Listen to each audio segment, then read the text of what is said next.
भोजपुरी की मशहूर अभिनेत्री आकांक्षा दुबे ने अभी हाल ही में आत्महत्या कर ली। बनारस के एक होटल में उनकी लाश बरामद हुई। आकांक्षा की मां का कहना है, मेरी बेटी हत्या नहीं कर सकती है, इसका मर्डर हुआ है।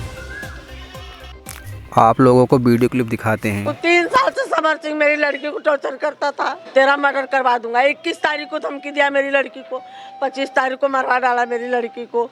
समर सिंह ये दोनों मिलकर मार डाले मेरी लड़की को। आकांक्षा दुबे की मां का कहना है, मेरी बेटी का मर्डर हुआ है, समर सिंह और उसके साथी मिलके मर्डर किया है। बनारस के एक होटल में देर रात को उनकी लाश बरामद हुई।